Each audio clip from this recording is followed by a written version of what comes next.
Why was Valley Forge such a pivotal point in the Revolutionary War for the Continental Army, or the 13 colonies? Valley Forge was a crucial period when the Continental Army had the golden opportunity to recalculate the menaces that posed them, and it bestowed them with a renewed purpose and beginning. Valley Forge presented the Continental Army time to train and learn modern military strategies. It provided a stable environment for the British Army, and France was aiding the colonists. There was also a countless amount of tragedies at Valley Forge, such as troops dying due to ghastly diseases. Nonetheless, the horrendous conditions of Valley Forge were essentially what drove the Continental Army prevailing over the British. The Bitter Winter of Valley Forge: How Washington's Men Failed and Prevailed, by Priyansh and Pratham Khare. Revolutionary War background info. Prior to the end of the French and Indian War, the British didn't take the colonists' actions too seriously. However, at the termination of the French and Indian War, the British were in a good deal of debt. The British Parliament raised tariffs on the products that the colonists purchased frequently, in hopes to eradicate the debt. As expected, the colonists became infuriated, and they were strongly opposed to this idea. Historically, this time period is described as the American Enlightenment era. Throughout this period, a multitude of writers wrote regarding the British and the colonists' hardships. People who influenced this were Benjamin Franklin, John Adams, Alexander Hamilton, and more. Being influenced, the Founding Fathers attempted to seek liberty and freedom more fiercely. The causes of the Revolutionary War.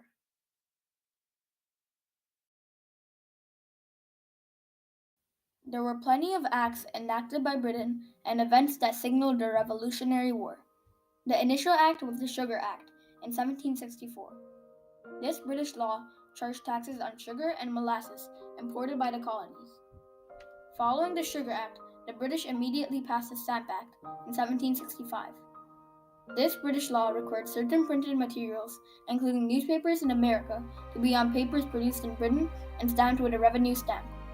After 2 more years, the Townshend Acts were laid down in 1767. These were a series of acts that taxed the colonies and added tariffs. After 3 years of enduring all these limitations, the colonists couldn't tolerate it anymore. In 1770, the world infamous Boston Massacre took place. This was when an angry mob of colonists confronted the British soldiers in Boston. 5 colonists were killed. British was still trying to earn money to pay off the debt, so they resorted to the Tea Act in 1773. This act gave the British East India Company a monopoly on tea trade in the Americas, so they could control the tea. In response to the Tea Act, the colonists dressed as American Indians and dumped the Boston tea into the Boston harbor. This event is known as the Boston Tea Party. Britain was fuming that they lost all that money, but they were even more furious that the colonists had the audacity to execute this kind of act. Well, there was more celebration of humans learning about their environment and how they fit in it and how they could contribute to their own development. It was a time when people believed that they could make their own destiny. The start of the Revolutionary War. Tension involving the British and the colonists had skyrocketed because of the multiple taxes and acts. In Massachusetts, the tension was especially high. On April 18 and 19, 1775, Paul Revere rode on a horse from Charleston to Lexington. There was lots of fallacies associated with his ride. Revere wrote a letter to Dr. Jeremy Belknap of the Massachusetts Historical Society to actually explain what happened that night.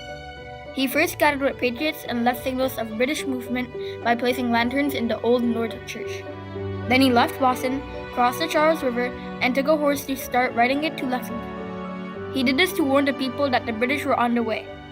The British started at Lexington first to capture Samuel Adams, a founding father, and then John Hancock.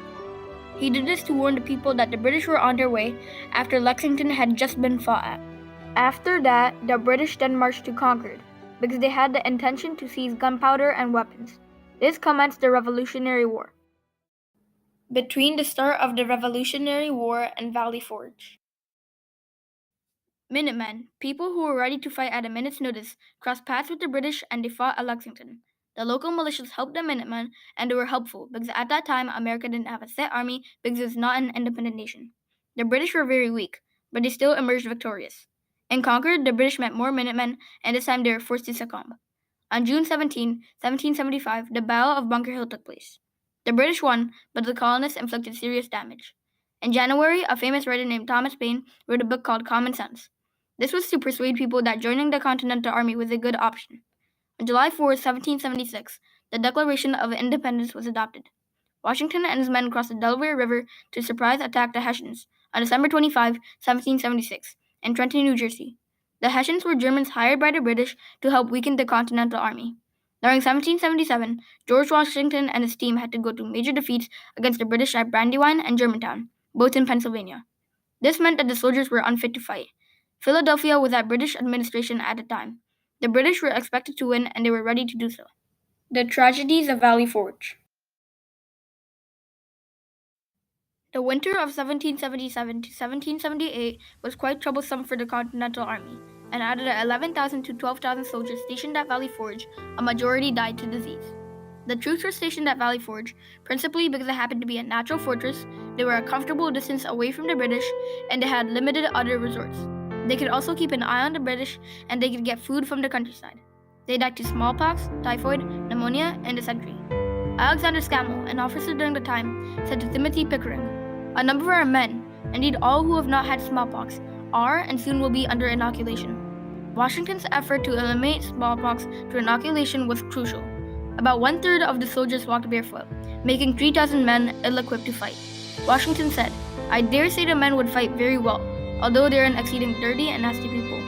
The men were unclean and in miserable conditions. 500 women and children were composed in Washington's team. Washington prayed a lot.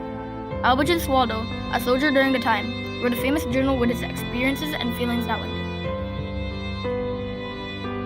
Joseph Plum Martin stated that the Army's new winter position left the soldiers in a truly forlorn condition. No clothing, no provisions, and as disheartened as need be.